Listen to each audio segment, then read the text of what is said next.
నీట్లో మంచి ర్యాంక్ రాని విద్యార్థులకు బెస్ట్ ఆప్షన్ సిఎస్ఈఎంఏ కోర్సులు అడ్మిషన్స్ జరుగుతున్నవి. థియేటర్స్ పరంగా అసలు సమస్య ఏంటి? ఇక్కడ రెండు అంశాలు సార్. థియేటర్స్ ఎవరు మెయింటైన్ చేస్తారు? ఈ లీజ్ థియేటర్ల గోల ఏంటి? మాకు ఎగ్జిబిటర్లు ఏమో మాకు డబ్బులే రావట్లేదు, ఓనర్షిప్ మిగులుతుంది తప్పితే మా బతుకు బస్ స్టాండ్ అని చెప్పని వాళ్ళు అంటున్నారు. ఇటువైపు నుంచి చెప్పేవాళ్ళేమో అసలు సినిమాల్లో టికెట్లు పెంచకపోవడం వలన రకరకాల సమస్యలు వస్తున్నాయి మాకు అనేది వీళ్ళు చెప్తున్నారు. పాప్కార్న్ దగ్గర నుంచి ప్రతి దాని మీద పవన్ కళ్యాణ్ గారి ఆఫీస్ మాత్రం ఒక అస్త్రం వేసింది. ఇప్పుడు ఏంటి అసలు సినిమా థియేటర్లో ఎగ్జిబిషన్ కాదు, వాళ్ళు ఏదైతే చెప్పారో ఆ లెటర్లో అవన్నీ రేపు నుంచి పాటించమనండి, ఎందుకు ఇండస్ట్రీ బాగుంటుందో చూద్దాం. ప్లస్ ఇది చేస్తూ ఇండస్ట్రీ గత 30 ఏళ్ల నుంచి అడుగుతుంది, ఇండస్ట్రియల్ టారిఫ్ పెట్టండి థియేటర్స్కి, పవర్ టారిఫ్ మన కమర్షియల్ అవుతుంది, చాలా పడిపోతుంది అని చెప్పాలి. ఇది ఒకటి చేయాలి, అదొకటి చేయాలి. ఇక్కడ రెంటల్, మీరు అడిగిన ప్రశ్నలో రెంటల్కి ఎవరు వెళ్తున్నారు, ఎవరు లీజుకి తీసుకుంటున్నారు, ఇది చాలా క్రిటికల్ సమస్య అండి.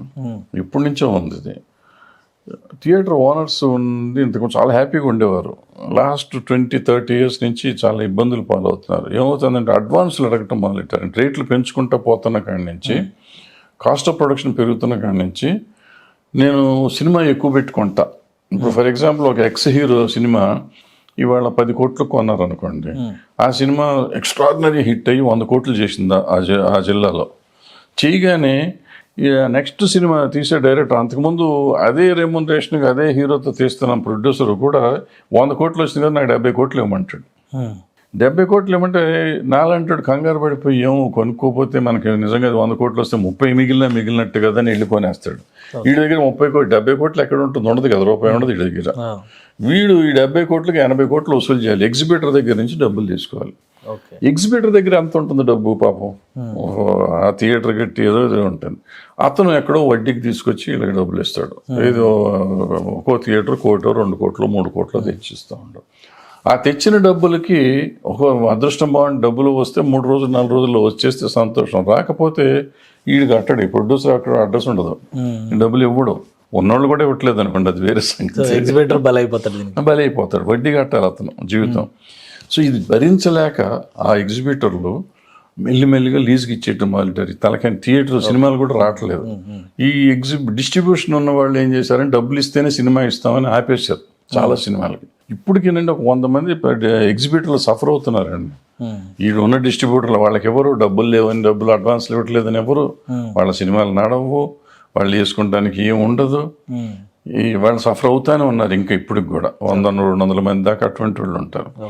వీళ్ళు ఇప్పుడు ఏం చేశారు, ఇప్పుడు ఇందాక చెప్పిన 10 మందిలో వీళ్ళు దగ్గర 1000 థియేటర్ల దాకా లాగేశారు మొత్తం. వీళ్ళు 15 థియేటర్లే ఉన్నాయి నా దగ్గర అని అల్లు అరవింద్ గారు అంటున్నారు. ఆయన దగ్గర 15 ఉంటే మిగిలిన వాళ్ళ దగ్గర ఉన్నాయి, మిగతా 985 మిగిలిన వాళ్ళ దగ్గర ఉంటాయి. అంటే ఇప్పుడు అసలు ఈ కార్పొరేట్ థియేటర్లు ఏంటి సార్? ఈ ఐనాక్స్, పీవీఆర్ వేరే సెటప్ అయ్యి ఆల్మోస్ట్ 500-600 థియేటర్లు అవి ఉన్నాయి. వాళ్ళు వెళ్తూ రారు, అన్ని మల్టీప్లెక్స్లు అన్నీ పోతాయి. ఈవెన్ ఏషియన్తో కలిపి వాళ్ళు వేరే వెళ్ళిపోతారు. వాళ్ళు ఆల్మోస్ట్ 1000 ఉండొచ్చు స్క్రీన్స్ నేను అనుకోవటం, 2 స్టేట్లో కలిపి.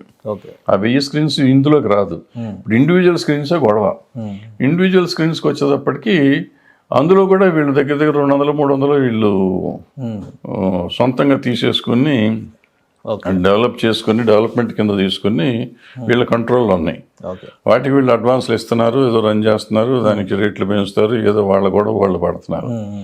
సో ఇప్పుడు వీళ్ళు స్ట్రాంగెస్ట్. ఇప్పుడు నేను చెప్పిన ఇందాక అడ్వాన్స్ ఇవ్వాలంటే చిన్నవాళ్ళు లేని వాళ్ళు, ఇళ్లలో లేని వాళ్ళు డబ్బులు ఇచ్చే పరిస్థితి లేదు. వాళ్ళు అడిగే డబ్బులు, ప్రొడ్యూసర్ అడిగే డబ్బులు, ఆర్ డిస్ట్రిబ్యూటర్ అడిగే డబ్బులు, వీళ్ళైతే ఒకేసారి సింగిల్ చెక్ ఇస్తారు. ఇప్పుడు వాళ్ళ కంట్రోల్లో ఉన్నందుకని నువ్వు ఈ సినిమా రిలీజ్ చేయొద్దు అంటారు వాళ్ళు. ఇప్పుడు ఇందాక మీరు అడిగారు కమిషన్ అన్నారు, కమిషన్ అయ్యి ఉండదు అది. ఇప్పుడు హరిహర వీరమల్లు అనే సినిమాకి నేను సపోజ్ నైజాం అనుకోండి, 50 కోట్లకు 100 కోట్లు కొందాం అనుకున్నాను అనుకోండి, నాకు డబ్బులు కావాలి. నాకు డబ్బులు కావాలంటే నా దగ్గర ఎంత ఉంటుంది, 1 కోటి 2 కోట్లు ఉంటుంది. పవన్ కళ్యాణ్ గారి సినిమా కదా, 70 కోట్లు కొన్నా 100 కోట్లు వస్తుంది నా చేతికి అనుకుని నేను కొంటా. వీళ్ళు ఇవ్వాలిగా, ఫైనల్గా ఎవరు ఇవ్వాలి డబ్బులు? నాకు ఎగ్జిబిటర్ దగ్గర నుంచి రావాలి. ఎగ్జిబిటర్లు ఎవరు? ఈ 10 మంది. వీళ్ళు సింగిల్ చెక్ రాసేస్తారు. వాళ్ళ గ్రూప్ ఆఫ్ థియేటర్స్, మా 50 థియేటర్లకి 10 కోట్లు 100 60 కోట్లు అని రాసేస్తూ ఉంటారు. ఇప్పుడు వాళ్ళు రాయట్లేదు. వాళ్ళు మేము చేయమంటే ఇప్పుడు ఏమవుతుంది, హరిహర వీరమల్లు కొనే నాబోటోడు అనామకుడు ఎవరు అమ్మితే వాళ్ళకి అమ్మాలి, లేదంటే నాబోటి అనామకుడు కొనాలనుకోండి, పవన్ కళ్యాణ్ గారు అభిమాని, నేను హయ్యెస్ట్ రేట్ పెట్టి కొనాలని నేను అనుకుంటాను. అనుకోండి నాకు 5 కోట్లు 10 కోట్లు లాస్ వచ్చినా నేను కొనాలి, నేను వాళ్ళ మార్కెట్లో మా గురువు గారిది ఉండాలి అన్న 10 పెట్టుకుంటే 65 ఇవ్వాలంటే వీళ్ళు ఇవ్వరుగా. ఓకే. ఇప్పుడు చచ్చినట్టు వీళ్ళకి 60కి అమ్ముకోవాలి నేను ఓకే. రిలీజ్ చేయాలంటే. సో వాళ్ళ కంట్రోల్ ఆ విధంగా నడుస్తుంది మార్కెట్. ఇప్పుడు ఈ లెటర్ తర్వాత ఇండస్ట్రీలో ఒక డిస్కషన్ జరిగింది. అల్లు అరవింద్ గారు లాంటి పెద్ద వ్యక్తి బయటకు వచ్చి కూడా మాట్లాడారు. మిగతా ప్రొడ్యూసర్స్ కూడా అదే లైన్లో సమస్య పరిష్కారం అవుతుంది అనుకోవచ్చా సానుకూలంగా? అంటే సమస్య లేదు, పరిష్కారం అయ్యేది ఏంటి? అసలు ఏం లేదంట. వాళ్ళ పంచాయతీ గదిలో ఉండే పంచాయతీ బయటకు వచ్చింది. దిల్ రాజు గారు ఆయన నాకు దేవుడు పవన్ కళ్యాణ్ అన్నారు, ఆయన కాదు, ఆయన దగ్గర సగం థియేటర్లు ఉన్నాయి. సురేష్ బాబు ఆయన గోడ మీద ఉంటాడు, ఆయన మళ్ళీ గోడ మీద ఉన్నట్టుగా చెప్పారు. ఆయన ప్రాబ్లం లేదు ఆయనకి. ఇంకెవరున్నారండి? అల్లు అరవింద్ గారు, ఆ నలుగురు. అల్లు అరవింద్ గారు నేను లేని పోమని చెప్పేశారు ఆయన. సునీల్ నారాయణ గారు, సునీల్ నారాయణ అసలు ఓ కోనే సాబ్ ఐసా కైసా కర్తా సాబ్ నై హూ అంటూ ఉంటాడు ఆయన. ఇంకా అయిపోయాయి. ఇంకెవరు అసలు ఇంకెక్కడ థియేటర్లో? ఇంకా సమస్య పరిష్కారం సమస్య లేదు ఇప్పుడు నా ఉద్దేశంలో. జనాన్ని అందరినీ ఒక 3 రోజుల పాటు డిస్కషన్ లో పెట్టారు అంతా. 4 పేర్లు చెప్పాను కదా, ఈ 4 కదా మొత్తం. అవును.